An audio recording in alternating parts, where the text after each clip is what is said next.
Iron లెగ్గా ఇక్కడ ముఖ్యమంత్రి రేవంత్ రెడ్డి పేరు సంపాదించుకున్నట్టుగా రాజకీయ వర్గాల్లో చర్చ జరుగుతోంది. అధిష్టానంలో కూడా ఏమాత్రం కూడా ఇవాళ రేవంత్ రెడ్డి పైన విశ్వసనీయత ఇంకా పూర్తిగా కోల్పోయినట్టేనటువంటి చర్చ జరుగుతుంది. ఎందుకంటే మహారాష్ట్ర ఎన్నికల ప్రచారానికి వెళ్ళారు. ఖచ్చితంగా మహారాష్ట్రలో ఎక్కడైతే నేను ప్రచారం చేస్తానో అక్కడ ఖచ్చితంగా అభ్యర్థుల గెలుపు కోసం ఖచ్చితంగా గెలిచే విధంగా చేస్తానని చెప్పారు. కానీ ఎక్కడ కూడా ఒక్క అభ్యర్థి కూడా అక్కడ విజయం సాధించలేదు. పైగా ఘోర పరాభవాన్ని మూటగట్టుకున్నారు. లెవెల్ ముఖ్యమంత్రి రేవంత్ రెడ్డి ఎక్కడైతే ప్రచారం చేశారో, ముఖ్యమంత్రి రేవంత్ రెడ్డితో పాటుగా తర్వాత మంత్రులు ఎక్కడైతే ప్రచారం చేశారో అక్కడ పూర్తిగా కాంగ్రెస్ పార్టీ ఘోర పరాభవాన్ని మూటగట్టుకుంది. కాసేపటి కింద బీఆర్ఎస్ వర్కింగ్ ప్రెసిడెంట్ కేటీఆర్ కూడా రియాక్ట్ అయ్యారు. ఇది దేశంలో ప్రాంతీయ పార్టీలదే భవిష్యత్ అనేది చెప్తోంది. ప్రాంతీయ పార్టీలు తోడైతే తప్పించి వాళ్ళ మహారాష్ట్రలో అది కూడా బీజేపీ అధికారంలోకి రాలేదు. దాంతోపాటుగా కాంగ్రెస్ అనేది పూర్తిగా తుడిచిపెట్టుకపోయే విధంగానే ముందుకెళ్తున్నది. రాజకీయ వర్గాల్లో ఎట్లా చర్చ సాగుతోంది ఇటు మహారాష్ట్ర ఫలితం గురించి, జార్ఖండ్ ఫలితం గురించి? ప్రధానంగా ఇవాళ ఇండియా కూటమితో కలిస్తే ప్రాంతీయ పార్టీలకు భవిష్యత్తు లేదనేది ప్రధానంగా మనకు అర్థమవుతుంది. ఎందుకంటే ఇటు మహారాష్ట్ర ఎన్నికల్లో చూసుకున్న తీరే మనకు దానికి ఉదాహరణ చెప్పుకోవచ్చు. ఎందుకంటే జాతీయ స్థాయిలో ఒక పేరున్న నేత శరద్ పవార్, ఒక కీలకమైన ముఖ్య నేత దేశ రాజకీయాల్లో, అలాంటి శరద్ పవార్కే ఇవాళ వచ్చిన సీట్లను చూస్తుంటే ఖచ్చితంగా అది కాంగ్రెస్ పార్టీతో పొత్తు కూడడం వల్లనే ఆ సీట్లు వచ్చాయనే చర్చ కూడా ఇవాళ రాజకీయ వర్గాల్లో పెద్ద జోరుగా జరుగుతుంది. అంతేకాకుండా ఉద్ధవ్ ఠాక్రేకి సంబంధించి కూడా ఇవాళ మహారాష్ట్ర అనగానే గుర్తుకొచ్చే పార్టీ శివసేన. అలాంటి శివసేన పార్టీకి సంబంధించి ఇప్పుడు యూబీటీగా ఉంది, శివసేన యూబీటీగా. అక్కడ పెద్ద ఎత్తున యూబీటీకి సంబంధించి ఇవాళ ఓట్లేస్తారు జనాలు. ఖచ్చితంగా శివసేనకు సంబంధించిన అభ్యర్థి ముఖ్యమంత్రి అవుతారు, లేదంటే శరద్ పవార్కు సంబంధించిన ఎన్సీపీ అభ్యర్థి ఇలా ముఖ్యమంత్రి అవుతారని చెప్పేసి ఎన్నికల ముందు పెద్ద ఎత్తున చర్చ జరిగింది. కానీ ఇవాళ ఫలితాలను చూస్తుంటే కాంగ్రెస్ వచ్చిన ఫలితాలు ఖచ్చితంగా ఇవాళ ఏదైతే శరద్ పవార్ వర్గానికి కావచ్చు, ఇటు ఉద్ధవ్ ఠాక్రే వర్గానికి పూర్తిగా నిరాశ నింపాయి.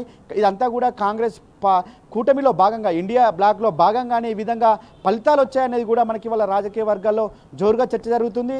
ఇటు ఏదైతే మహా వికాస్ ఆఘాడి అని చెప్పేసి మొదటి నుంచి కూడా కూటమి పేరుతో ఆనాడు ఎన్డీఏ కూటమికి సంబంధించి వ్యతిరేకత ఉంది. ఎన్డీఏ కూటమి ఖచ్చితంగా ఓడిపోతుంది మళ్ళొక్కసారి. వాళ్ళ ఎన్డీఏ కూటమి అధికారం ఉన్నప్పటికీ కూడా ఇవాళ శివసేన లాంటి ఏదైతే షిండే వర్గాన్ని కావచ్చు, ఇటు అజిత్ పవార్ సంబంధించిన వర్గాన్ని చీల్చి వాళ్ళ బీజేపీ ఓట్లు లబ్ధి పొందాలని చూస్తున్నారని చెప్పేసి కూడా రాహుల్ గాంధీ ఒక రాజ్యాంగాన్ని చేతపట్టుకొని ఊరూరా తిరిగి ప్రచారం చేశారు. కానీ ఇవాళ చివరికి వచ్చింది ఏంటంటే ఖచ్చితంగా ఇవాళ ఏదైతే కాంగ్రెస్ పార్టీ అనుకున్న దానికి భిన్నంగా ఇవాళ ఫలితాలు వచ్చాయి. ఆ ఫలితాలు ఇవాళ ఏదైతే వారు బీజేపీ అనుకున్నట్టుగానే ఇవాళ ఇటు శరద్ పవార్ కావచ్చు, ఇటు ఉద్ధవ్ ఠాక్రే రెండు వర్గాలకు సంబంధించిన పార్టీకి సంబంధించిన వర్గాలు మొత్తం కూడా చీలిపోయిన పరిస్థితి. అంటే రానున్న బలమైన ప్రాంతీయ పార్టీలుగా ఉన్న శివసేనను, ఇటు ఎన్సీపీని బీజేపీ దెబ్బకొట్టింది. బీజేపీ దెబ్బకొట్టడంతోనే మరొకసారి అక్కడ బీజేపీ అధికారం చేపట్టింది అనేది మనకు ప్రధానంగా అర్థమవుతుంది. అందులో భాగంగానే ఇవాళ కేటీఆర్ గారి ట్వీట్లో కూడా మనం చూసాము, బీజేపీ సొంత బలమేం కాదు, అది కాంగ్రెస్ పార్టీ చేతగానితనం. కాంగ్రెస్ పార్టీ బీజేపీ ఒక ప్రధాన ప్రతిపక్షంగా నిలువరించలేకపోతుంది కాంగ్రెస్, కాబట్టే బీజేపీ వెళ్తుంది తప్పించి బీజేపీ కూడా గొప్ప ముందడుగేం కాదనేది కేటీఆర్ గారు తన ట్వీట్లో పేర్కొన్నారు. ఎగ్జాక్ట్లీ ఇప్పుడు అదే ఫలితాలు మనకి ఇవాళ జార్ఖండ్లో కూడా కనిపిస్తున్నాయి. ఇవాళ జార్ఖండ్, మహారాష్ట్ర రెండు రాష్ట్రాల్లో కూడా ఎన్నికలు జరిగాయి. జార్ఖండ్లో బలమైన ప్రాంతీయ party JMM, Hemant Soren party అక్కడ బలంగా ఉంది. అక్కడ బీజేపీ బాగా ఏమాత్రం పనిచేయాలనేది కూడా మనకు ప్రధానంగా అర్థమవుతుంది. హేమంత్ సోరెన్ను ఈడీ కేసు అని, ల్యాండ్ గ్యాబరింగ్ కేసు అని అనేక కేసులు పెట్టి ఈడీ అరెస్ట్ చేసి చాలా రోజుల పాటు జైల్లో ఉంచింది. హేమంత్ సోరెన్తో ఉన్న తన బాబాయ్ అయిన చెంపై సోరెన్ను బీజేపీలోకి లాక్కుంది. అయినప్పటికీ కూడా అక్కడ జేఎంఎం బలంగా ఉండడంతో ఎవరి ఓటర్లంతా కూడా జేఎంఎం వైపే మరొకసారి కూడా మొగ్గు చూపారు. కేసులు కావచ్చు, కుట్రలు కావచ్చు, అవన్నిటి కూడా ఛేదించారనేది వల్ల మనకు ప్రధానంగా అర్థమవుతుంది.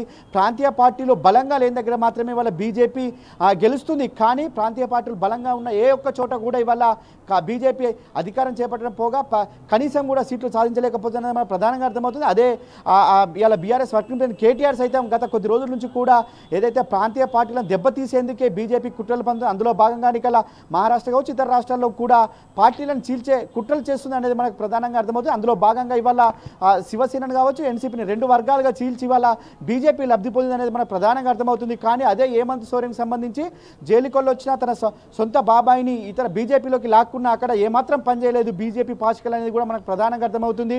ఇటు ఈడీ కేసులు కావచ్చు, అనేక కేసులో అరెస్ట్ అయ్యి ఒక రకంగా వేధించారు, మానసికంగా వేధించారు, అటు పార్టీ రాజకీయంగా కూడా వేధించారు. అయినప్పటికీ కూడా హేమంత్ సోరెన్ ప్రాంతీయ తత్వం ఉండడంతో మరొకసారి కూడా అక్కడ అధికారాన్ని చేపట్టారని చెప్పుకోవచ్చు రాజేష్.